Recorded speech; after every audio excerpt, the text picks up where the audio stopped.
Hello friends, welcome back to my channel learn with Richa. आज हम पाठ 1 वास्तविक संख्याओं के कुछ अति महत्वपूर्ण प्रश्नों को करेंगे। आइए सीखते हैं सिंपल और आसान सी ट्रिक्स में। आइए देखते हैं और कुछ सिंपल से स्टेप्स में। सबसे पहला प्रश्न है, क्या √3 एक अपरिमेय संख्या है? तो इन प्रश्नों के लिए हम क्या उल्टा मानकर चलेंगे और फिर हम इन्हें विरोधाभास जब उत्पन्न होगा तो हम ये सिद्ध कर देंगे कि ये संख्याएं क्या हैं, अपरिमेय संख्याएं हैं। तो आइए देखते हैं। तो हम लिखेंगे सबसे पहले, माना कि √3 एक परिमेय संख्या है। सबसे पहले ये मान लीजिए। अब परिमेय संख्या को हम किस रूप में लिखते हैं? P/Q। तो P/Q बराबर √3। यहां लिख दीजिए, जहां P व Q सह अभाज्य पूर्णांक हैं। Q बराबर नहीं है 0 के।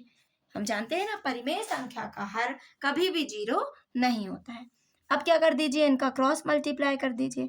तो क्या हो जाएगा? P बराबर √3 Q √3 हो जाएगा। अब समीकरण 1 के दोनों पक्षों का वर्ग करने पर, समीकरण 1 के दोनों पक्षों का वर्ग करने पर, तो देखिए कर दीजिए P² बराबर Q² और √3 क्या हो जाता है? 3। तो क्या हो जाएगा? 3Q²।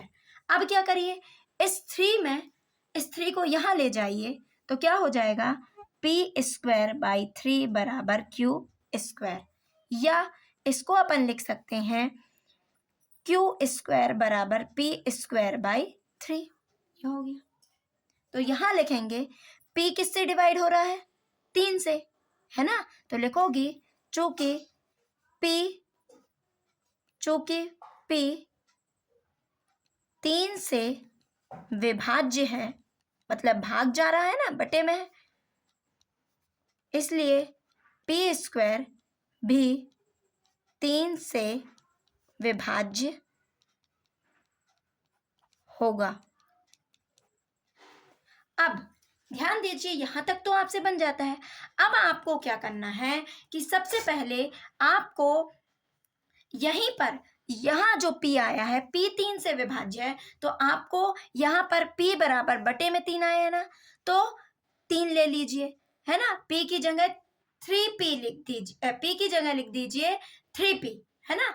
अब तो आपको क्या हो जाएगा, जिससे आप इन प्रश्नों को कर पाएंगे। अब जैसे यदि होता √5 के लिए तो अपन 5C लिख देते, या कोई अक्षर मान लीजिए, है ना?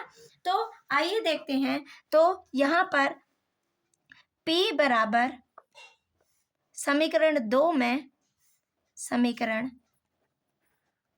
में P बराबर 3C रखने पर रख दीजिए।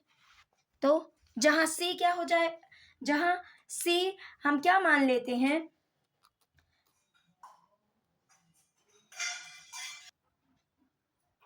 हम P बराबर 3C ले लेंगे, जहां C क्या होगा? एक पूर्णांक होगा, है ना? तो क्या हो जाएगा? अब रखिए, Q² बराबर 3C का होल स्क्वायर। हाँ, आप स्क्वायर लगाना भूल जाते हैं, P की जगह लिख रहे हैं ना, तो स्क्वायर तो लगेगा 3। तो Q² बराबर 9C²/3।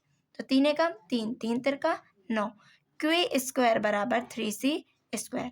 अब यहाँ आ जाएगा, 3 को यहाँ ले आइए, Q²/3 बराबर C²।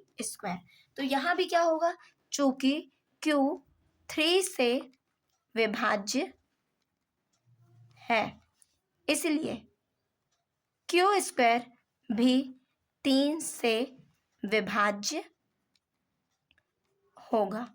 तो यहां देखिए, यहां पर क्या हो गया, हमें 1 के अतिरिक्त अन्य उभयनिष्ठ गुणनखंड क्या मिल गया? 3 मिल गया, है ना? चूंकि हमने क्या लिया था कि ये P और Q सह अभाज्य पूर्णांक है, तो यहां पर लिखेंगे तो ये हमने जो माना था, हमारी जो परिकल्पना थी, क्या उत्पन्न हो गया?